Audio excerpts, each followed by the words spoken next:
Доброго времени суток! Меня зовут Ольга Мартыненко, и я бизнес-тренер компании Богуштайм. И сейчас я очень хочу с вами поговорить о том, какие положительные, хорошие привычки имеют американцы в отношении своего планирования. Потому что я сейчас живу в Америке. Живу недолго, несколько месяцев только, но за это время успела кое-что посмотреть и зачем-то пронаблюдать, и мне нравятся некоторые моменты, о которых я сейчас хочу сказать. Это видео я снимаю в стенах бизнес-школы. Я живу в штате Мичиган, и те американцы, с которыми я встречаюсь, порой меня удивляют. И, конечно же, поначалу я хочу сказать, что американцы — это обычные люди, которые тоже имеют проблемы со временем, которые тоже опаздывают, которые не знают, как все успеть и какие методы применить, чтобы с этим временем справиться. Поэтому они тоже самые обычные люди, которые имеют проблемы со временем. Но, тем не менее, у них есть две интересные вещи, которые я хочу подчеркнуть.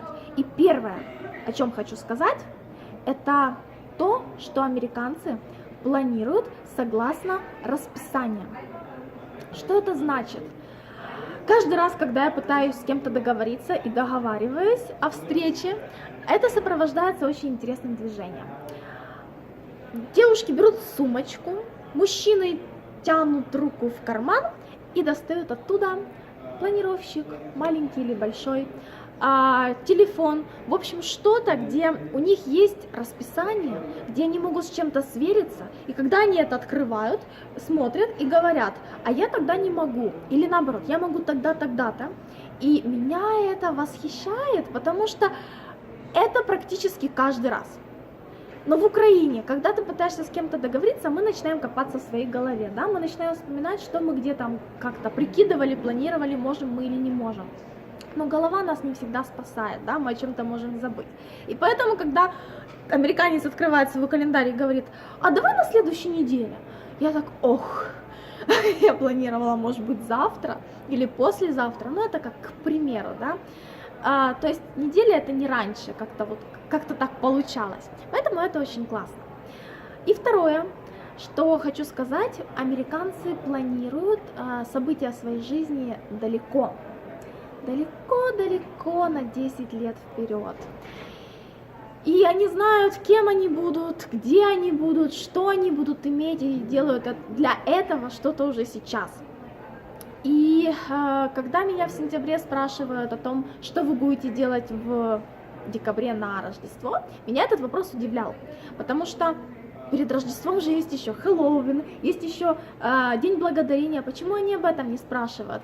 Потому что они спросили уже об этом летом. Я шучу, конечно. Просто Рождество, да, оно берет на себя очень много внимания, это очень важный праздник, и они фактически в сентябре уже о нем заботятся. Что они будут делать, кого они будут поздравлять, когда и все такое. Но почему я удивляюсь этому? Потому что я не привыкла, что мне эти вопросы задают. Я привыкла кому-то задавать, да, что вы делаете через 3 месяца, что вы делаете через полгода. И когда я у американцев спрашиваю: а какие у вас планы на лето? Вот сейчас осень, что вы будете делать летом? Некоторые мне показывали билеты, да, даты билетов, куда они летят. Одни летят уже в Украину, их не пугает наша нестабильность. И я знаю, что вы мне скажете, что в рамках нашей нестабильности нам очень сложно планировать так, как американцам. Правда же? Да, здесь более стабильная жизнь. Да, здесь они прозрачнее видят свое будущее.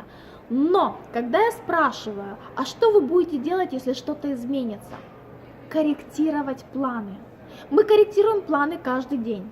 Где вероятность, что ваша завтрашняя встреча не отменится? То есть вы можете запланировать встречу через год, пожалуйста. Что вам мешает это сделать? Поэтому нет никакой сложности запланировать свой отпуск на год вперед, согласовать с нужными людьми, посмотреть, что может быть в этот период, что может на это повлиять, чтобы это утилизировать.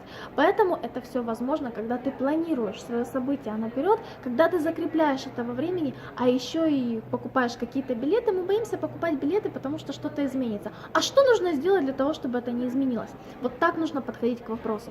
И так подходят американцы, и мне это нравится. И поэтому в Украине возможно планировать и на год, и на 2 вперед. А на 10 лет можно, в принципе, забрасывать цели, что вы хотите, где вы хотите оказаться через 10 лет и чем вы хотите заниматься. Поэтому, если вам понравилось это видео, пожалуйста, лайкайте его. Если что-то не понравилось, пишите комментарии, задавайте вопросы, для меня это важно. И подписывайтесь на канал, ожидайте моих новых видео и каких-то интересностей. Все, до скорых встреч, успехов!